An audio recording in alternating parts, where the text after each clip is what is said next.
Pedro Miguel Paoletta, bonjour, bienvenue dans ce premier épisode d'Histoire de Parisien. Est-ce que tu peux nous dire quel est ton tout premier souvenir du Paris Saint-Germain? La première fois que tu as vu, je ne sais pas, un maillot, le logo du club? Ouais, c'était avant que j'arrive à Paris, bien sûr. Je me rappelle, par exemple, d'Arthur Georges, le coach qui était ici à Paris Saint-Germain, qu'après c'était mon coach à la sélection. C'est lui qui m'a fait venir à la sélection. Je me rappelle très bien de Georges Weah avec le numéro 9 de Paris Saint-Germain. Ah, ce numéro 9. Jamais j'imaginais qu'un jour je pouvais porter cette maillot et avec ce numéro. Bon, c'était avant même que j'arrive en France, bien sûr. Est-ce que tu peux nous raconter tes premiers pas dans le football? Parce que tu viens des Açores, c'est une île qui est... quelque part, c'est une île au milieu de l'océan, même loin du continent. Comment on fait pour commencer à jouer au football?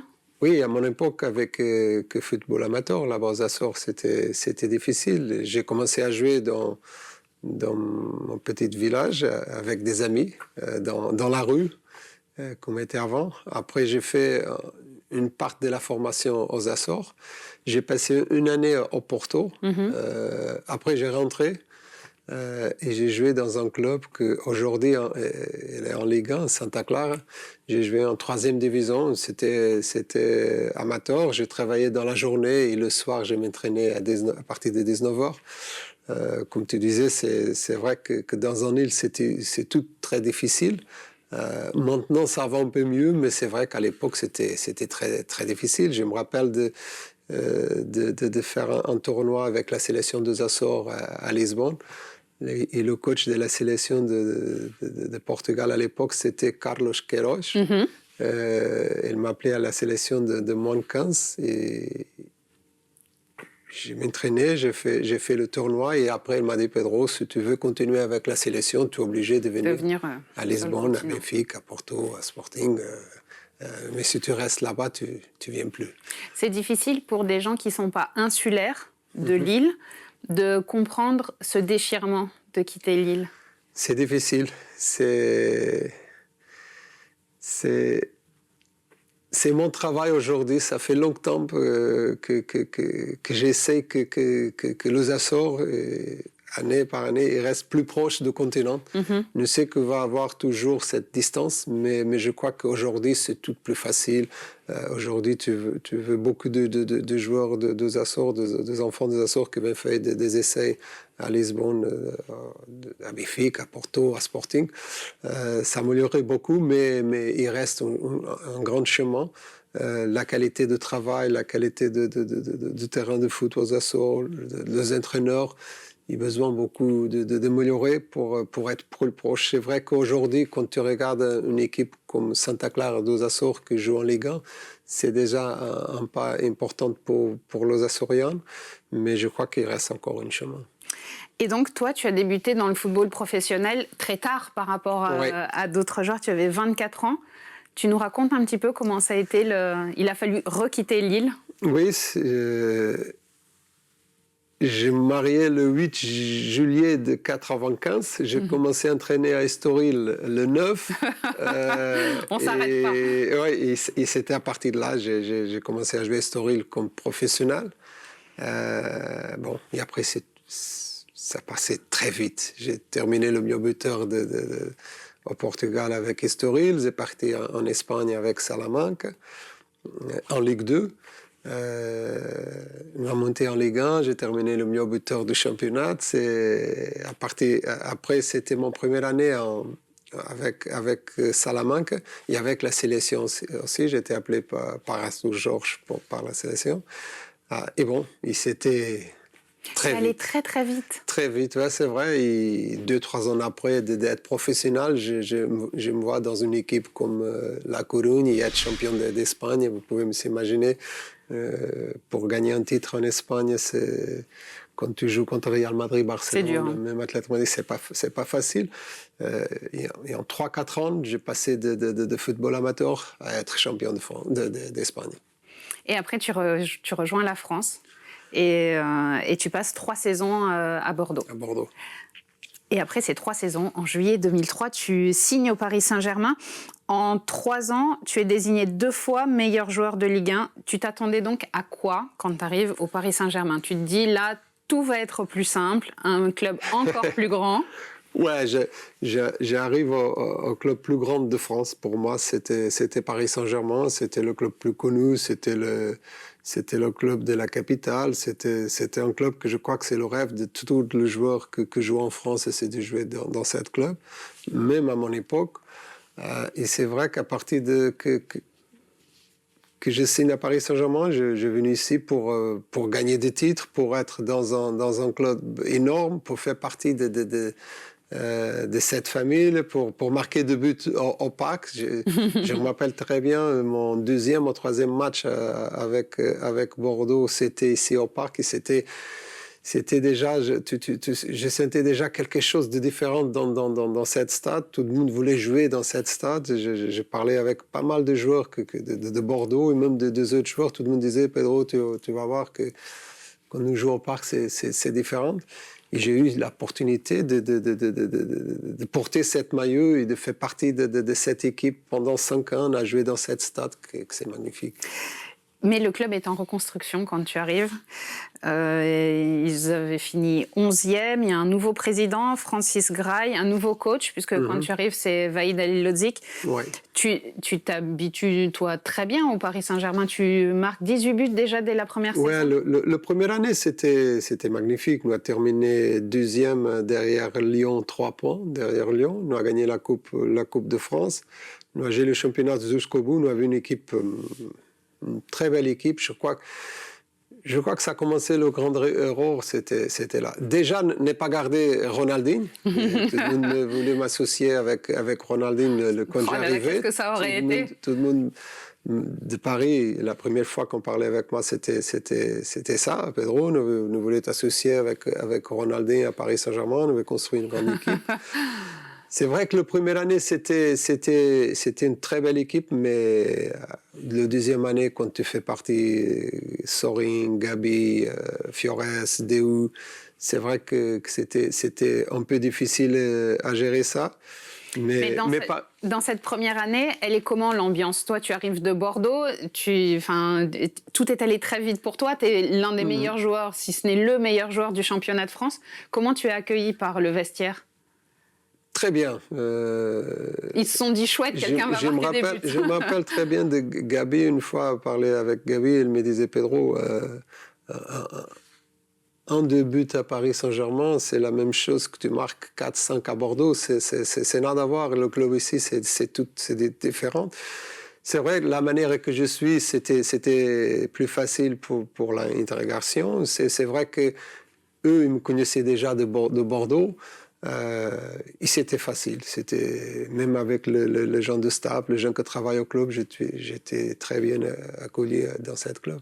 Et tu as été pressé de marquer ton premier but? Très pressé. Il s'est tardé 2-3 matchs, je crois. Mais je me rappelle très bien ici au parc contre Monaco.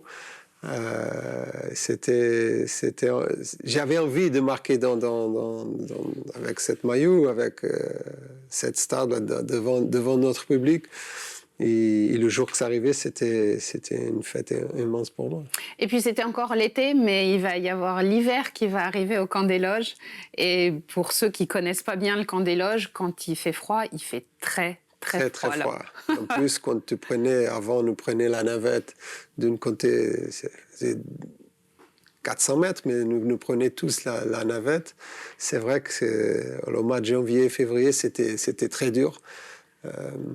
La condition de Paris Saint-Germain, c'était pas la meilleure. Un club comme Paris Saint-Germain, voilà, devrait avoir de conditions différentes.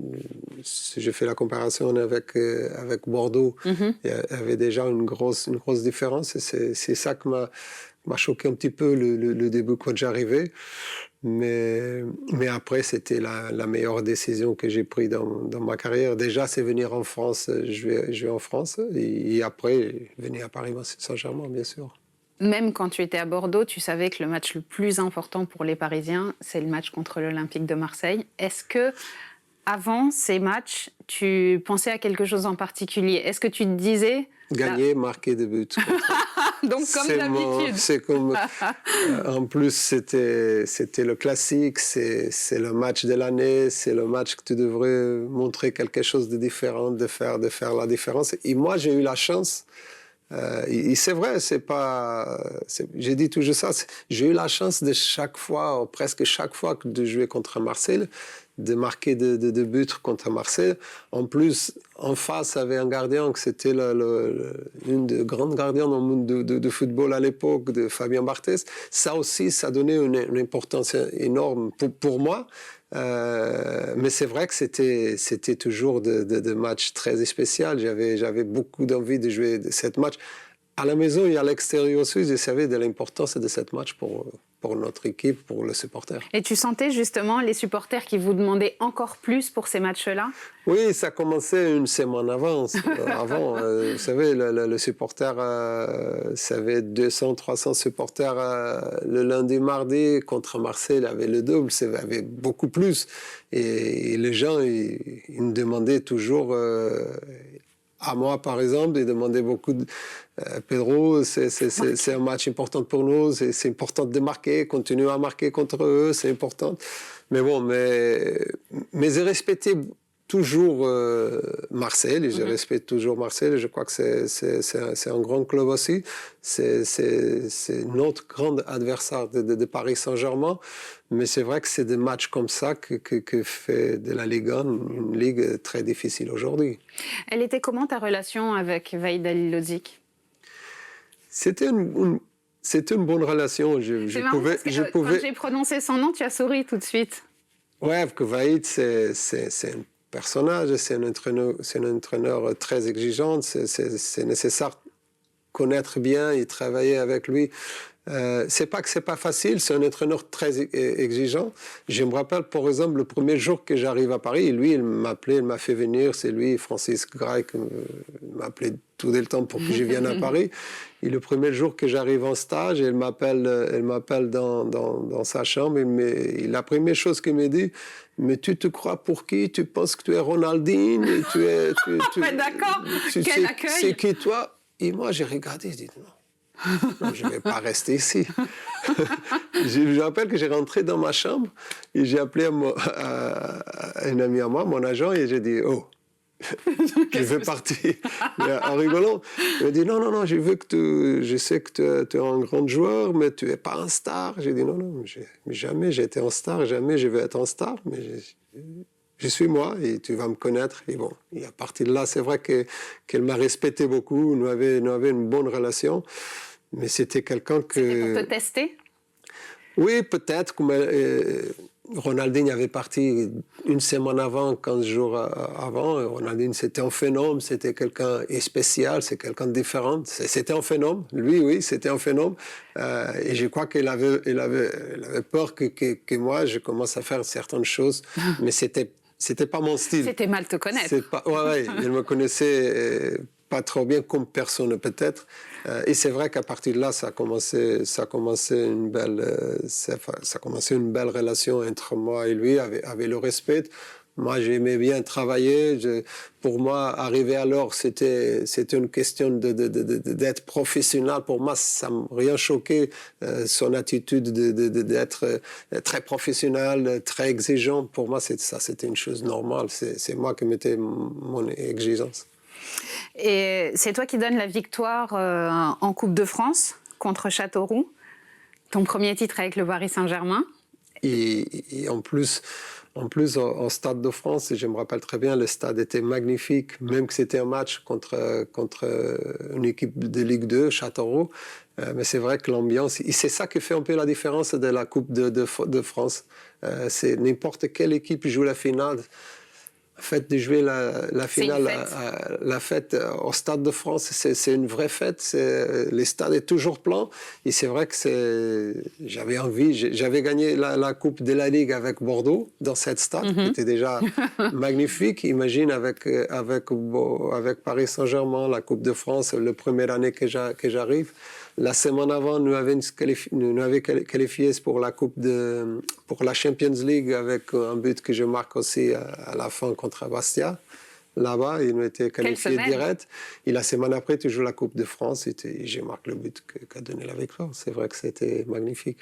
Justement, tu parles de la Ligue des Champions. Est-ce que tu as des souvenirs particuliers quand tu as commencé, je ne sais pas, la première fois que tu as entendu cette musique magique en étant sur le terrain? Ouais, c'est vrai que j'ai pas joué le temps que j'aimerais bien jouer dans cette compétition, mais c'est vrai que c'est une compétition différente. En plus, j'ai eu la chance d'avoir une équipe portugaise dans cette groupe-là. Oui. Je marque le but au parc contre Porto, que nous gagnons 2-1. Un match des Champions League en plus contre un club portugais. C'est vrai que c'était quelque chose de spécial pour moi. Alors, tu es très posé, très concentré sur ce que tu fais, très professionnel. Mais quand tu marques ce but contre Porto, est-ce qu'il n'y a pas quelque part au fond de toi un peu de revanche? Ouais, c'est penser un peu le début de notre conversation. C'est une enfant des Açores qui aujourd'hui est dans la plus belle ville au monde, qui joue dans un club énorme comme Paris Saint-Germain et marque un but contre une grande équipe portugaise comme c'est Porto. C'était un rêve, c'est regarder toute ma famille, tous mes amis, tous les gens des Açores, vous pouvez vous imaginer, regarde, c'est Pedro qui à Paris, il marque un match de la Champions League contre Porto. C'était un rêve pour moi. J'imagine qu'il y avait beaucoup d'émotions aussi pour tes parents, pour ta famille. Beaucoup. Et en plus, mon père, qui lui, c'est un vrai supporter des Benfica, il était très content. Il était encore plus content. Oui.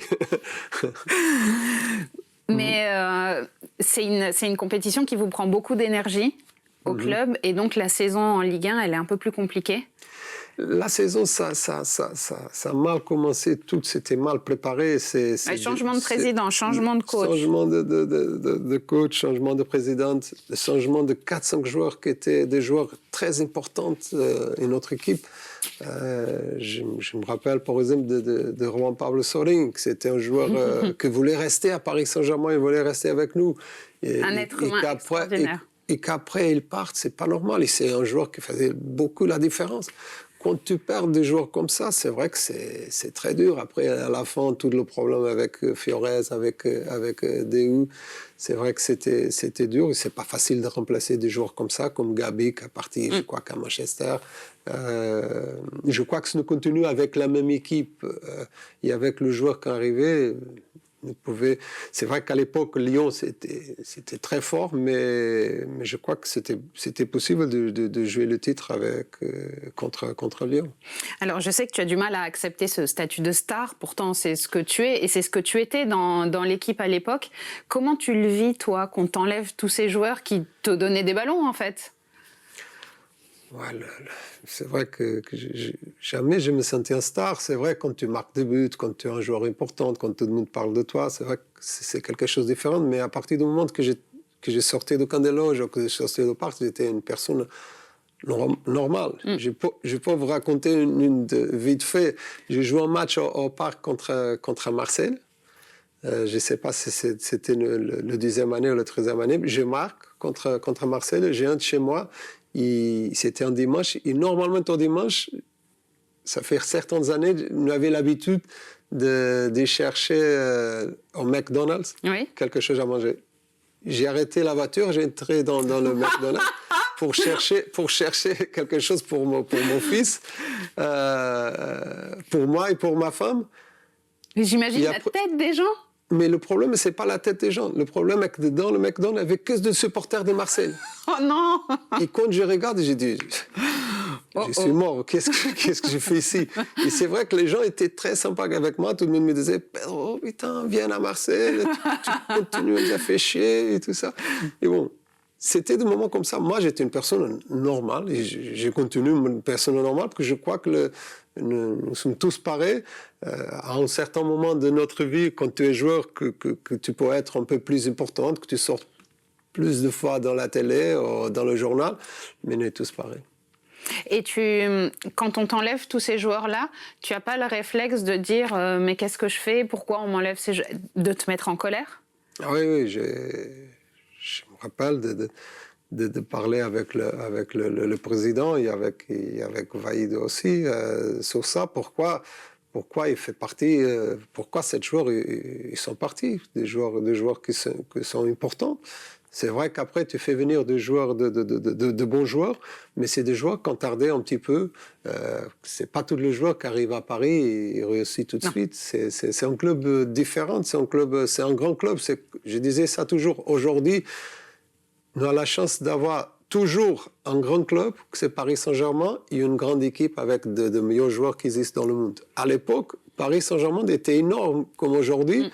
Mais l'équipe, c'est pas été la même chose qu'aujourd'hui. C'était différent. Mais le club était toujours énorme. Le supporter, quand tu joues au parc avec 47, 48 000 derrière toi, pendant 90 minutes, c'est pas tous les joueurs qui tiennent cette pression. C'est nécessaire d'avoir qualité pour jouer à Paris Saint-Germain.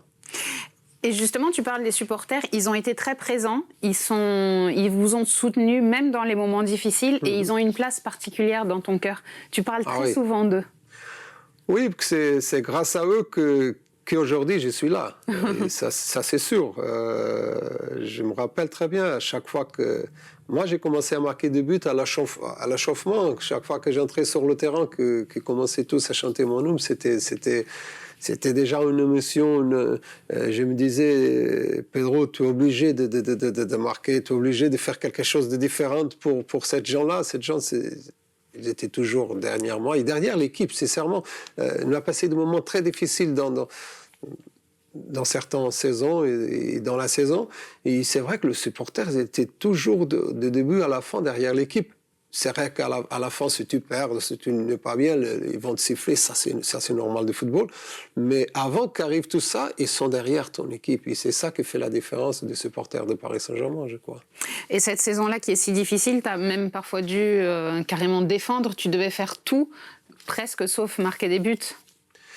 Ouais, et pourtant, tu en as marqué beaucoup. Ouais, nous ne créions pas beaucoup d'occasions. Je me rappelle à l'époque, nous n'avions pas beaucoup d'occasions. C'est vrai que c'était à chaque occasion presque marquer un but. C'était difficile, mais c'était bien. Je me sentais un joueur de Paris Saint-Germain et c'était des moments que jamais je vais oublier. Et tu es meilleur buteur de Ligue 1 cette saison-là, 21 buts. Et notamment un triplé contre Bordeaux. Ouais, en 15 minutes, je crois, que je marque le 3 buts. C'est là qu'on voit un vrai buteur. Tu réussis à marquer 3 buts contre un club que tu aimes aussi. Ouais, Bordeaux, ils sont dans mon corps aussi. C'est un club spécial. C'est un club qui m'a donné l'opportunité de jouer en France. C'est un club que j'ai une très belle relation. C'est un grand club. C'est dommage qu'ils sont dans la situation qu'ils sont aujourd'hui.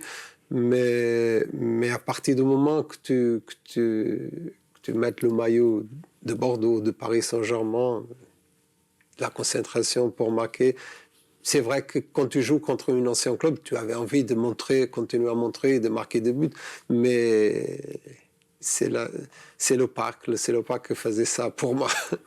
Tu as un rapport très particulier au but. On a l'impression, en tout cas à l'époque, quand tu parlais de ton rôle de buteur, c'était pour toi, le football, c'était marquer des buts. C'était que ça. Et ça continue. Ça continue. Je crois que les gens qui viennent au football, les gens qui viennent voir son club, ils voulaient quoi? Ils voulaient que son équipe joue bien et qu'il gagne des matchs. Pour gagner des matchs, tu es obligé de marquer des buts. Si tu marques des buts, c'est là que tu fais la fête. Et moi, j'ai eu la chance d'aimer un buteur. Toute ma vie, c'était un buteur. Pour moi, le but, c'est le moment d'avoir une grosse fête entre le joueur, entre le supporter, entre le staff, avec tout le monde. Après le match, le lendemain, c'est ça que tout le monde parle. C'est de quoi? C'est de la victoire. Et la victoire arrive grâce au but. Tu les as toujours sur des cassettes, sur des DVD, tous tes buts? Oui, j'ai tout mon but. En plus, tout le but à Paris Saint-Germain aussi. Je vois certaines fois, je me trouve à la maison à regarder toute cette lutte. C'est vrai que ça te fait penser de moments très spéciaux que j'ai passés. Je vais répéter, le joueur, c'est pas la chance que tu as d'être joueur de football, de jouer de clubs comme celui-là. C'est un peu ce message que j'essaie de passer, par exemple, aujourd'hui aux joueurs de la sélection de Portugal, quand je suis avec le joueur de la formation. Ça passe trop vite, une carrière, ça passe trop vite. Et tu devrais profiter chaque moment, chaque seconde. C'est vrai que c'est des moments que tu peux pas oublier. L'ambiance avant match, l'ambiance dans l'hôtel, l'ambiance dans le vestiaire, la semaine, l'entraînement. C'est tout des moments que ça arrive toujours à la tête, que c'était très important. Même si le recrutement s'était pas bien passé, toi tu endosses un rôle important, celui de capitaine, parce que le football pour toi c'est marquer des buts, mais c'est aussi transmettre. Et quelle forme de partage il y a quand on est capitaine? Mais au début, quand Vahid me voulait mettre capitaine, je disais je vais être capitaine de ma façon. C'est la manière que je suis. Je vais pas comme je vous disais, Vahid, il voulait un capitaine qui criait avant le match, avant tout ça. Moi, je n'étais pas cette personnage-là. J'ai dit, bon, si vous acceptez avec ma façon, ok. Après, c'est vrai qu'il y avait une belle relation entre moi et Vahid. Sincèrement, c'était un coach qui m'a marqué beaucoup. Et c'était dommage qu'il n'ait pas resté à Paris certain temps, pour que je crois que c'était une personne que voulait le bien de Paris. Et ça, c'est important. Et donc, c'est quoi pour toi, être capitaine? Vous pouvez imaginer arriver à Paris, le deuxième année, être capitaine de Paris, avoir le brassard de Paris Saint-Germain, c'était une fierté. C'était porter le numéro 9 de Georges Weah et avoir le brassard, c'est vrai que c'était magnifique. Cet club, c'est un club spécial. La semaine dernière, j'étais regarder le match Benfica Paris Saint-Germain et j'ai parlé avec des anciens joueurs que jouaient à Benfica et tout ça. Ils nous parlaient un petit peu. Même avec Elder qui a joué ici avec nous, et tout le monde est d'accord que c'est vrai que Paris, c'est un club différent. Tu as même joué avec un brassard rouge? Oui, c'est vrai. J'ai arrivé un jour à l'entraînement et M.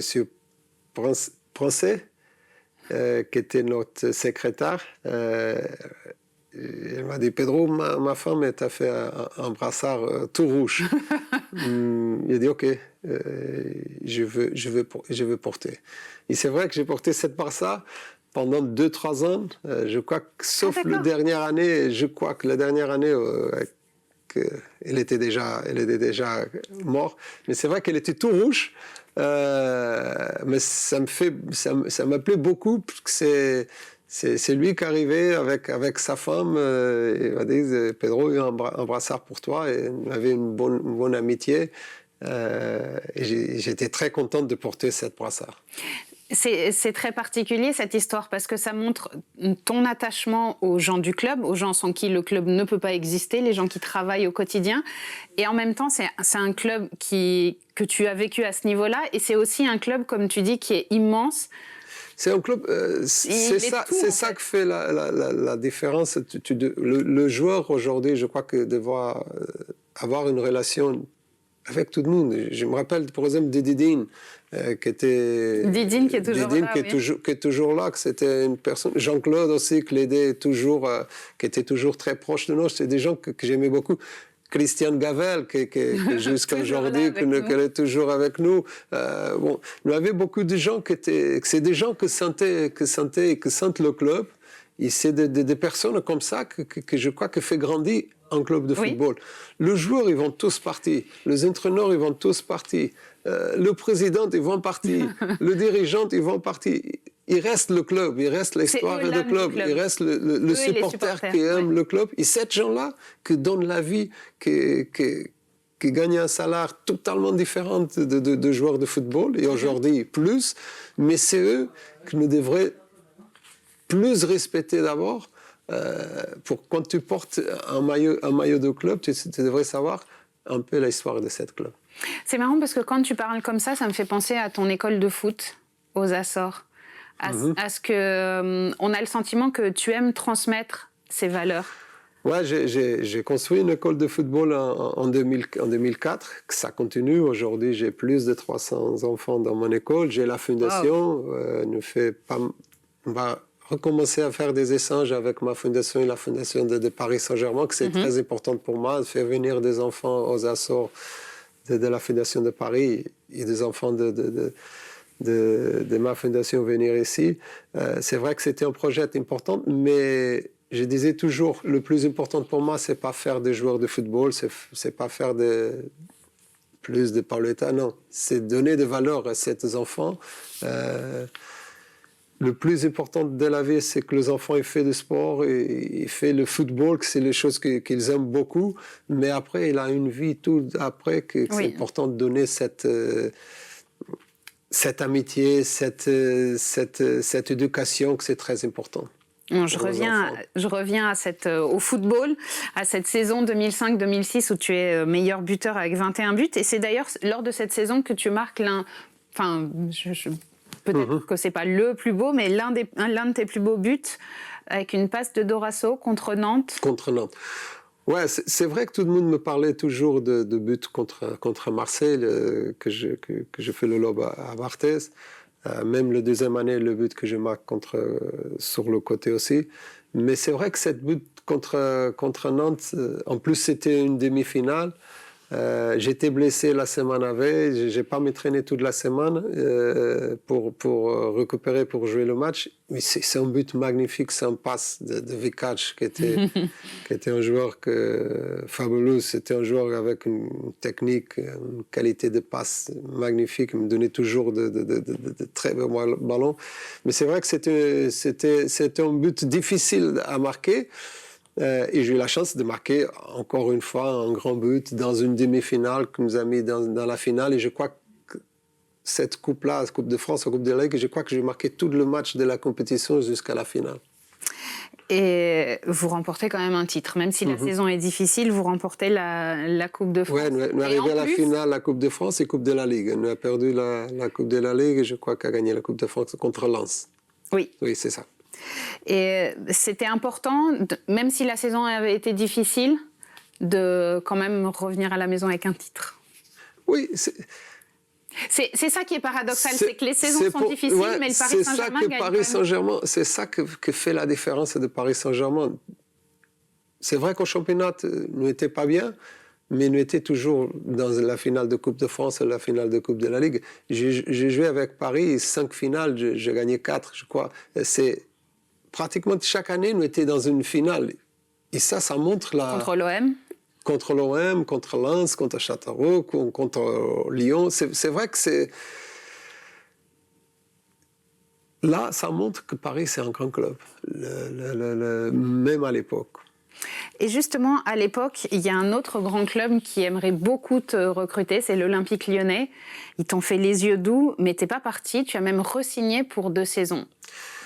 Ouais, c'était une finale de saison difficile. C'est vrai que j'ai eu une proposition de Lyon avec mon agent. Il est arrivé le nouveau président, je me rappelle, Monsieur Alain Cazac, bien sûr. Monsieur Alain Cazac, une personne qui aime le club. Connaît Alain Cazac. Connaît le club, c'est quelqu'un qui aime ce club énormément. C'est le vrai supporter de Paris Saint-Germain. Il me disait, Pedro, j'arrive à Paris, je peux pas te laisser partir. J'ai dit, président, je ne veux pas partir. Je voulais, c'est que vous regardez les conditions que j'ai de notre club. Et bon, mais j'ai envie de rester, j'ai envie de terminer ma carrière ici à Paris Saint-Germain. Et bon, on a parlé, ça tardait un petit peu, le normal, mais dans ma tête et avec ma famille, nous voulions tous rester à Paris. Je voulais terminer ma carrière ici à Paris Saint-Germain. C'est justement pendant cette saison que tu l'annonces, que tu veux terminer ta carrière à Paris.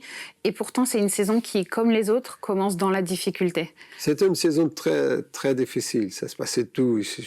C'est de nouveaux présidents. J'ai connu plus de présidentes que de joueurs à Paris Saint-Germain. de nouveaux entraîneurs. Cette saison-là, c'était Guy Lacombe et Paul Le Guen. Et Paul Le Guen, après la relation avec Paul Le Guen, tout le monde parlait de cette relation. C'est pas qu'on avait de problèmes, mais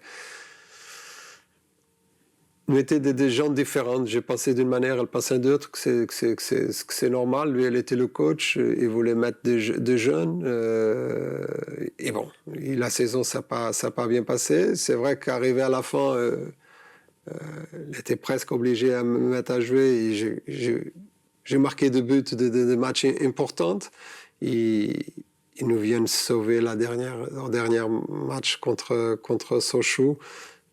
Avec Camara qui nous a fait la différence. Non, Camara. Ça c'est la saison d'après. Amara. Ça, c'est la saison d'après, Sochaux. Ah, tu parlais de... Ah, oui. J'ai parlé de la dernière saison. Ouais. C'est déjà dans la dernière saison. Ouais. Je sais que Sochaux Paris Saint-Germain, c'était l'année plus difficile. Ouais. Parce que celle... Oui, cette année que vous me parlez, nous avons joué la Coupe d'Europe cette année, je crois contre Benfica. Que nous gagnons ici au Parc, non? Nous gagnons 2-1, que je marque un but aussi contre Benfica, encore un match qui était important pour nous et pour moi de jouer contre un club portugais. Mais c'est vrai que c'était une des saisons difficiles. Nous jouons... Mais c'est quand même grâce à tes doublés. Alors j'en ai noté un contre Nantes et un contre Troyes. C'est grâce à ces doublés-là que le Paris Saint-Germain reste en Ligue 1. Oui. Et encore de façon incroyable, parce que tu joues moins, comme tu l'expliquais avec Paul Le Guen, mais tu es encore une fois meilleur buteur de Ligue 1. Ouais. Moi, je disais, si je suis sur le terrain, je vais marquer 2 buts. Ça, c'est sûr. Je peux marquer un peu moins, mais je vais marquer 2 buts. Sur le banc, c'est sûr que je ne vais pas marquer. Et bon. Mais c'est vrai que c'était la dernière année, c'était l'année un peu difficile pour moi. Parce que là, vous finissez 15e de Ligue 1, donc c'est quand même compliqué. Tu as annoncé que tu souhaitais terminer ta carrière au club. Il y a quand même un petit objectif personnel, quelque chose au fond de toi, c'est le ouais, titre. Quand tu termines 2 fois de suite le meilleur buteur dans une équipe que joue pour le maintien, c'est vrai que même que nous avons joué la Coupe d'Europe cette année, nous avions gagné la Coupe de France l'année d'avant, c'est vrai que c'était difficile. C'est pas ça que je m'attendais quand j'ai venu à Paris Saint-Germain, bien sûr. Mais tu as quand même toujours tout donné, toujours été à la hauteur, toujours été le joueur vers qui on a l'impression que l'équipe se tournait, sur qui l'équipe pouvait s'appuyer. Ouais, j'ai senti que toute l'équipe, ils attendaient toujours beaucoup de moi, il y avait toujours une bonne ambiance entre nous. Tout le monde savait que je pouvais faire la différence à tout le moment. C'est vrai que l'équipe jouait beaucoup pour moi. Il arrivait des moments que on parlait avec Guy Lacombe. Oui, c'est vrai qu'à certains époques, il y avait des joueurs importants. Je me rappelle les 2 dernières années avec Jérôme Rotten, avec Kalou, avec Dorasso, avec Mariépez, Armand. Bernard Mendy. Il y avait des joueurs importants quand même dans l'équipe. Mais c'est vrai que l'entour de Paris Saint-Germain, c'était toujours très, très difficile. C'est comme je disais, tu changeais de présidente 6 mois après, tu changes encore de présidente. Après, tu changes le coach. Après, tu fais venir des joueurs que rien connaître et des joueurs qui n'arrivent même pas à jouer à Paris Saint-Germain. Ils signent, ils ne jouent pas. C'était... Je me rappelle, on a eu Marceline Gallardo qui arrivait, elle était tout de suite sur le banc, un joueur avec la qualité de Gallardo. C'était difficile. Mais tu as quand même la possibilité de devenir le meilleur buteur du club. On est le 31 octobre 2007, Paris Saint-Germain-Montpellier, et tu marques ton 99e et 100e but pour le Paris Saint-Germain, et tu deviens donc meilleur buteur à égalité avec Dominique Rocheteau. Oui. Ça, c'était aussi une grosse objectif pour moi. À partir du moment que tu regardes devant et tu vois qu'il n'y a qu'un joueur devant toi pour terminer le meilleur buteur, c'est vrai que je voulais, avant de partir de Paris Saint-Germain, terminer avec cette titre de meilleur buteur. Que c'était un club assez jeune, mais quand tu regardes tous les joueurs qui ont passé dans cette club, toute la qualité de joueurs qui ont passé même avant nous, avant moi, c'est vrai que c'était énorme. Arriver à 100 buts avec Paris Saint-Germain dans des conditions difficiles à l'époque, c'était un moment important pour moi, bien sûr. Mais encore une fois, c'est une saison de cauchemar. Tu le disais, sans doute la plus difficile pour toi. Le 26 avril, donc on est quasiment à la fin du championnat, vous êtes 18e au classement. C'est ton dernier but, tout dernier but avec le maillot du Paris Saint-Germain contre Auxerre. Non seulement c'est ton dernier but, mais c'est une victoire qui fait que vous êtes encore en lice pour rester en Ligue 1. Ouais, j'aimerais pas que cette match-là ne devrait... On devrait gagner. C'est vrai que c'était un match important pour nous. Encore une fois, les supporters, ils ont fait la différence. Ils étaient derrière nous. Vous savez tous. La une chose que j'avais dans ma tête, nous parle déjà de la dernière saison, non? Oui. La une chose que j'avais dans ma tête, c'est, j'ai demandé, mon Dieu, je ne peux pas partir de Paris Saint-Germain si nous descendons en Ligue 2. Ça ne s'est pas passé. Et bon, et c'est vrai que cette dernière match contre Sochaux, qu'on arrive à marquer cette but d'Amara, pour moi, c'était mieux que tout le but que j'ai marqué pendant ces 5 années. Je ne pouvais pas partir de Paris Saint-Germain avec le club en descendant en Ligue 2. Et tu avais déjà dit adieu au Parc, puisque ton dernier match, c'était contre Saint-Étienne. Ouais, celui-là, c'était... Tifo extraordinaire. C'était une ambiance magnifique. Les supporters, ils ont fait des choses que jamais j'attendais. C'était peut-être le match plus difficile dans ma carrière de jouer. Déjà, je savais que c'était mon dernier match dans cette stade, devant cette public. Après... tout ce que les supporters ont fait sur le terrain, le drapeau des Açores, le drapeau de Portugal. C'est un match, c'était capital pour nous, nous ne pouvions pas perdre ce match. Ça fait beaucoup de choses, beaucoup d'émotions pour un seul match. Je ne sais pas qu'est-ce que devrait penser le supporter, l'importance du match, ton dernier match, tu voulais faire la différence, c'est ton dernier match. La fin, c'était très dur pour moi. C'était la soirée plus difficile que j'ai passée dans un terrain de foot. Et le club était très attaché à toi. Tu l'as dit, à la fin, tu portes à la fin du match contre Sochaux, à Sochaux, tu portes un maillot avec écrit merci aux supporters. Et je crois que c'est les tontons qui te l'avaient préparé. C'est ça, mais c'est encore une fois le tonton je trouve que dans ça la te semaine. Définit parfaitement. Dans la semaine, je crois que c'était le vendredi, j'ai appelé le tonton, je voulais faire quelque chose pour le supporter avant que je parte. J'ai demandé pour faire cette maillot. J'ai encore cette t-shirt à la maison. Ils ont fait merci aux supporters. Et bon, c'est la manière que j'ai trouvée plus simple de remercier dans un dernier match de championnat tout ce que le supporter m'a donné pendant 5 ans dans cette club. Qu'est-ce qui représente aujourd'hui ce club pour toi dans ta vie? Représente ma vie de football, Paris Saint-Germain. Paris Saint-Germain m'a donné beaucoup, plus que l'argent, plus que la vie que j'ai passée ici, plus c'est... Chaque fois que je viens à Paris, je voulais pas dire que je me sens un star, c'est pas ça, mais je sens quelque chose... Tu es chez toi je sens qu'il y a des gens de ce côté-là qui m'aiment beaucoup. Et ça, c'est pas facile. Ça va faire 15 ans l'année prochaine, que j'ai parti, c'est vrai que ça me touche beaucoup. Je pense même que je mérite pas ça. Je devrais remercier à chaque fois et ma famille, mes enfants qui aujourd'hui connaissent un petit peu tout ce qui s'est passé ici, et ils savaient que l'importance de cette club pour moi. C'est difficile. Mais tu mérites toute cette affection. Merci beaucoup de nous avoir raconté toutes ces histoires de ta carrière, d'avoir partagé ce moment avec nous.